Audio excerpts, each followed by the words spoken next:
श्री स्वामी समर्थ. तुम्हा सर्वांचं माझ्या चॅनलमध्ये मनापासून स्वागत आहे. तर बघा, नवरात्रीच्या या 9 दिवसांमध्ये घरामध्ये असलेली नकारात्मकता घालवण्यासाठी आपल्याला अतिशय प्रभावी उपाय आपल्याला करायचा आहे, ज्यामुळे आपल्या घरामध्ये असलेली नकारात्मकता दूर होणार. त्याचबरोबर देवी आईची कृपा आशीर्वाद सुद्धा आपल्याला भरभरून मिळणार.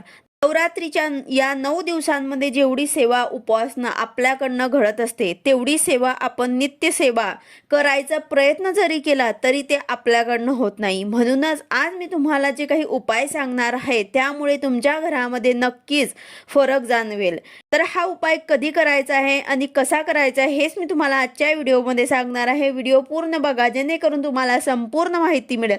जर तुम्ही चॅनलवर नवीन असाल तर चॅनलला सबस्क्राईब करायला मात्र विसरू नका आणि व्हिडिओला लाईक करायला मात्र विसरू नका. बघा, नवरात्रीच्या 9 दिवस देवी आईची पूजा विधीपूर्ण केली जाते. या दरम्यान देवी आईच्या 9 वेगवेगळ्या रूपांची पूजा केली जाते. देवी आई आपल्या घरामध्ये आशीर्वाद देण्यासाठी वास्तव्यात असते. जर आपल्या घरामध्ये नकारात्मकता ऊर्जा असेल तर काही उपायांनी या दोषाला दूर आपण करू शकतो. या उपायांनी काय होते की आपल्या घरामध्ये आपल्या कार्यामध्ये येणाऱ्या अडचणी दूर होतात. आपल्या घरात देवीची अखंड कृपा सुद्धा प्राप्त होते. तर बघा, नवरात्रीच्या पहिल्या दिवशी आपण घटस्थापना केलेली आहे. अखंड दिवा सुद्धा लावलेला आहे. तिथे बसूनच तुम्हाला देवी आईच्या साक्षीने हा उपाय करायचा आहे.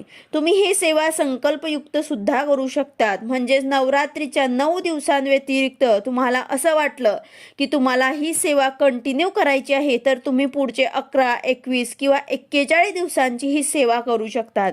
कारण कसं आहे की नवरात्रीच्या या 9 दिवसांमध्ये कोणाची अडचण येऊ शकते, जसं की स्त्रियांचं मासिक धर्म येऊ शकतं, अचानक सुतक येऊ शकतं.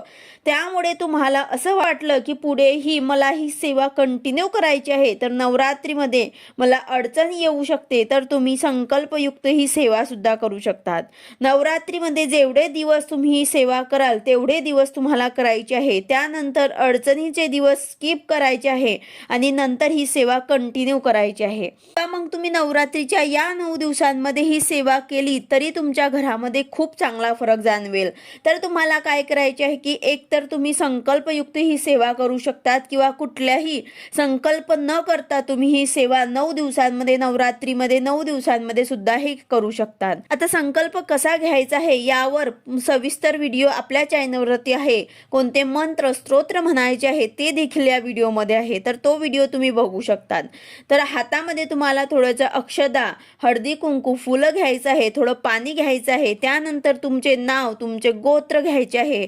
त्यानंतर कोणत्या समस्यासाठी, कोणत्या अडचणीसाठी तुम्ही ही सेवा करत आहात ते तुम्हाला घ्यायचं आहे. ही संकल्प सेवा करत आहात ते तुम्ही देवीकडे बोलून दाखवायचं आहे. त्यानंतर हा संकल्प तुम्हाला तांबदामध्ये सोडून द्यायचा आहे. फुलं, हातातलं पाणी, अक्षदा हे तुम्हाला तांबदामध्ये सोडून द्यायचं आहे. तसंच जर तुम्ही हा व्हिडिओ उशिरा बघत असाल तर उरलेल्या दिवसांमध्ये सुद्धा तुम्ही ही सेवा करू शकता. नवरात्रीमध्ये तुम्ही हे सेवा कंटिन्यू करू शकतात.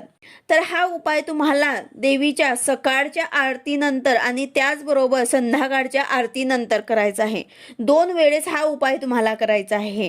त्यासाठी तुम्हाला काय करायचे आहे की छोटीशी चांदीची वाटी असेल किंवा प्रत्येकाच्या घरामध्ये एखादं वस्तू असते चांदीचं, वाटी किंवा छोटीशी प्लेट असेल ते तुम्हाला घ्यायची आहे.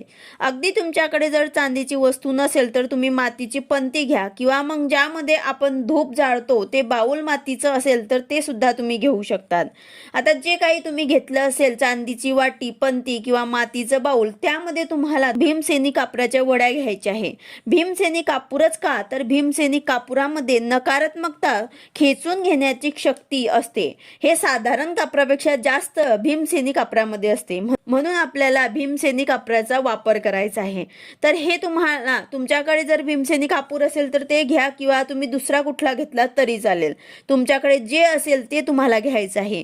तर तुम्हाला भीमसेनी कापूर घ्यायचा आहे. त्यावरती तुम्हाला 2 लवंग घ्यायचे आहे. फूल असलेल्या तुम्हाला 2 लवंग घ्यायचे आहे. तुटलेले फुटलेले घ्यायचे नाहीये. त्यानंतर तुम्हाला हे 2 लवंग जे आहे ते शुद्ध गाईच्या तुपात बुडवून भीमसेनी कापूरवरती ठेवायचे आहे किंवा मग लवंग कापूरवरती ठेवून द्यायचे आहे आणि त्यावरती तुम्हाला थोडेसे शुद्ध गाईचे तूप टाकायचे आहे. आता ज्यांच्याकडे शुद्ध गाईचे तूप नसेल त्यांनी म्हशीचे तूप घेतले तरी चालेल, पण त्यामध्ये तुम्हाला चिमूटभर हळद टाकायची आहे. त्यानंतर हे सर्व साहित्य भीमसेनी कापूर, 2 लवंग आणि त्यावरती थोडंसं शुद्ध गाईचे तूप हे तुम्हाला जाळायचं आहे. आता हे तिघं वस्तू जोपर्यंत जळतील तोपर्यंत तुम्हाला आपल्या कुलदेवीचं जो तुम्हाला मंत्र माहिती असेल तर ते तुम्हाला जप करायचं आहे किंवा मग नवार्मण मंत्र तुम्हाला जप करायचा आहे. हे सर्व वस्तू लक्ष्मीच्या अतिशय प्रिय आहेत. वासामुळे देवी लक्ष्मी आपल्या घरामध्ये आकर्षित होते. जसे मी तुम्हाला सांगितलं की नवरात्रीमध्ये आपण देवीच्या 9 रूपांची सेवा उपासना करतो. देवी लक्ष्मीचं रूप आहे, देवी दुर्गेचंच रूप आहे. म्हणूनच ज्यावेळी आपण हा धूर सकाळच्या किंवा संध्याकाळच्या आरतीनंतर न चुकता आपल्याला नवरात्रीमध्ये या 9 दिवसांमध्ये करायचं आहे. तर यावेळेस देवी लक्ष्मी आपल्या घरामध्ये आकर्षित होते. देवी लक्ष्मी ही अतिशय चंचल आहे, एका ठिकाणी कधीही स्थिर राहत नाही. पण जिथे तिची सेवा उपासना केली जाते, तिला आकर्षित करण्यासाठी हे काही उपाय केले जातात, तर ती निश्चितपणे स्थिर राहते. आणि धनाविषयी काही समस्या असतील, धन प्राप्तीचे मार्ग खुले करण्यासाठी नवरात्रीचे हे 9 दिवस अतिशय शुभ आणि अतिशय प्रभावी आहेत. आता हे साहित्य सर्व जडत आहे तोपर्यंत तुम्हाला कुलदेवीच्या मंत्राचा जप करायचा आहे किंवा मग नवार्मण मंत्राचा जप करायचा आहे. त्यानंतर तुम्ही महालक्ष्मीच्या एखाद्या मंत्राचा सुद्धा जप करू शकता. तर तुम्हाला यामधनं कुठल्याही मंत्राचा 11 वेळा जप करायचा आहे. सकाळच्या आरतीनंतर तुम्ही हा उपाय जसा केला तशाच प्रकारे तुम्हाला संध्याकाळच्या आरतीनंतर सुद्धा हा उपाय करायचा आहे. नवरात्रीचे 9 दिवस तुम्हाला हा उपाय करायचा आहे. यामुळे तुमच्या घरातले असलेली नकारात्मकता दूर होईल आणि धन प्राप्तीचे जे मार्ग आहेत ते खुले होतील. तर अशा प्रकारे तुम्हाला आपल्या घरामध्ये हा धूर करायचा आहे. सकाळ संध्याकाळ हा धूर करायला मात्र विसरू नका. खूप प्रभावी आहे. आपल्या घरातली नकारात्मकता, वाईट शक्ती, जे काही वाईट दृष्ट असेल ते सुद्धा आपल्या घरातून बाहेर निघते आणि सकारात्मकता आपल्या घरामध्ये येऊ लागते आणि बरोबर देवी आईचा आपल्याला आशीर्वाद सुद्धा मिळत असतो. या प्रकारे न चुकता आपल्याला या नवरात्रीमध्ये हा उपाय आवर्जून करायचा आहे. तसंच तुम्हाला जर कंटिन्यू करायचं असेल तर तुम्ही कंटिन्यू सुद्धा हा उपाय करू शकतात. रोज आपल्याला सकाळ संध्याकाळ आरतीचे वेळे आपल्याला हा उपाय करायचा असेल तर हा उपाय आपण कंटिन्यू सुद्धा करू शकतात किंवा मग शुभ दिवसांवरती मंगळवार, शुक्रवार, पौर्णिमा अशा शुभ दिवसांवरती सुद्धा हा उपाय तुम्ही करू शकतात. व्हिडिओ आवडला असेल तर लाईक करा, शेअर करा, सबस्क्राईब करा. भेटूया अशाच नवीन व्हिडिओ सोबत. श्री स्वामी समर्थ.